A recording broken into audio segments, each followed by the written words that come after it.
Hey YouTube, this is Southern Purple One. It's a very short video, but I want to say I really am encouraged that 25 Republican governors have signed off with Texas governor about the immigration problem at the border, and that's awesome. And I think there needs to be more written. I mean, if we're going to start writing and giving the federal government's our grievances, we need to list all those grievances. And I have one to add to the pile. The national debt. Some of you don't care about the national debt, but it's the utmost important because this is everyone's future. It's even the future of our children, and our future of kids not even born will be affected by that. So let's put this on the piece of paper. Let's Republican governors, hopefully some Democratic governors are smart enough to realize that the federal government is overstepping their bounds. But I don't care if the Democrats governors sign it or not.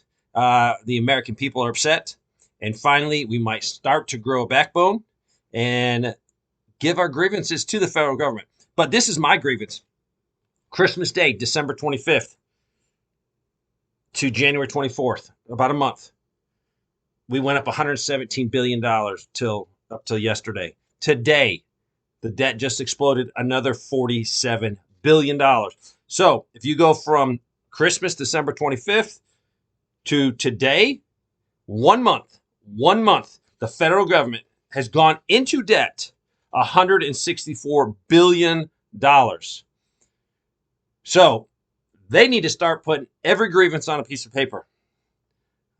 To have one grievance about the border is awesome. That's a start, but it needs to be a considerable effort put into everything, because 164 billion more reasons that's going to affect us. It doesn't go away. It affects the dollar. It affects your lifestyle. So great job for Texas. Great job for all those governors that went along with it. Now people have to make individual decisions. I wonder what good people that are from Texas that have joined the military. They're in the military right now. What are they thinking? Hopefully they're educated. Hopefully they have common sense where they could see that, hey, this is a problem. Problem totally constructed by the federal government. And will that mean some of the people in the military might split? Yeah, I actually had someone talk to me and said, what's the consequences of me just telling my active duty unit, I'm done. I can't keep serving and lying. I can't stand the government. I can't stand the president. I can't stand what's happening. They even brought up the thing right here, how bad it's been for a lot of military guys.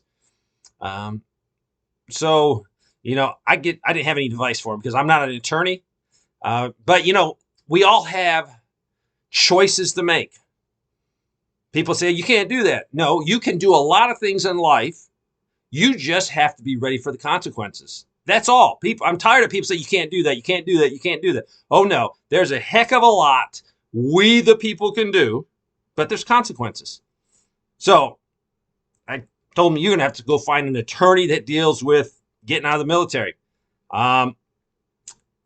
This guy is a right wing. So probably if he just told his commander that would support the 3%ers or the Oath Keepers, that, he's a diehard Trump person, they'd probably just kick him out because they would call him a radical and a lot of other things. So you could go down that route.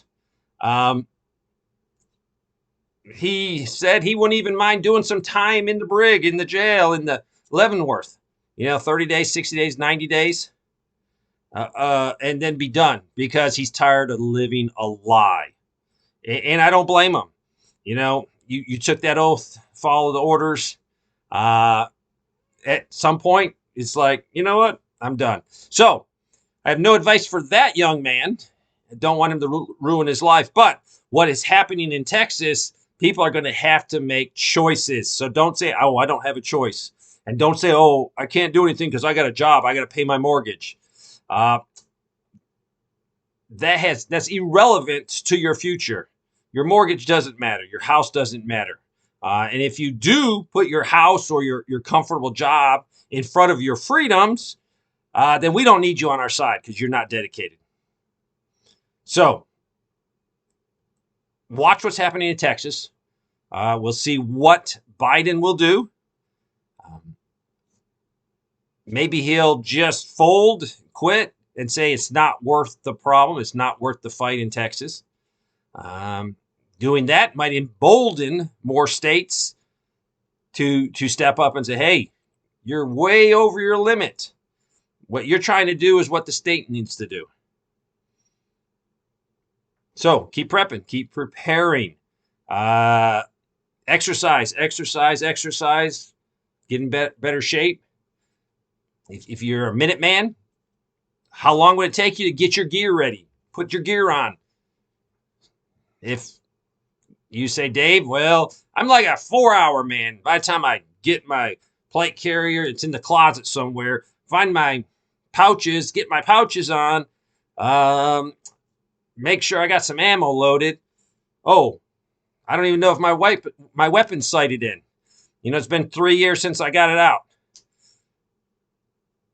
You need to start right now and work on becoming a Minuteman, literally a Minuteman. A few minutes, get your gear, and you're ready to defend freedom. If that sounds strange to you, I can give you a history lesson on Lexington and Concord. Those guys were Minutemen. They were shopkeepers. They were farmers. There was some clergy in there. There was guys that just took care of animals or guys that worked with wood and construction guys and built a chair. They were just like you and me. And you know what? They weren't afraid of the mightiest army in the world, the British Empire, the mightiest army. So I want you to think about that. If those guys, a couple hundred years ago, could get the intestinal fortitude, grab that, and put everything on the line, because that's what they did. They faced the most powerful army. And because they did it, we have the right to get on the internet, stand on the street corner, and complain and whine and bitch about what's going on with our country. You probably couldn't do that under the king. But we have that right.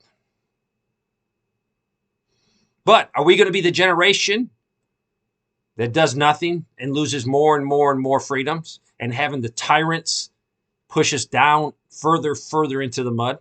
Or are we going to be a group of people that say, you know what? I've been so patient. I have been patient. When I left the army, I thought, hallelujah. I don't have to take another person's life. I don't have to actively try to kill someone. I don't have to do any of that. I can go home, concentrate on my family. But the federal government doesn't understand that good men want to be left alone. I want to be left alone. I want to raise my grandchildren by helping my son and my daughter-in-law.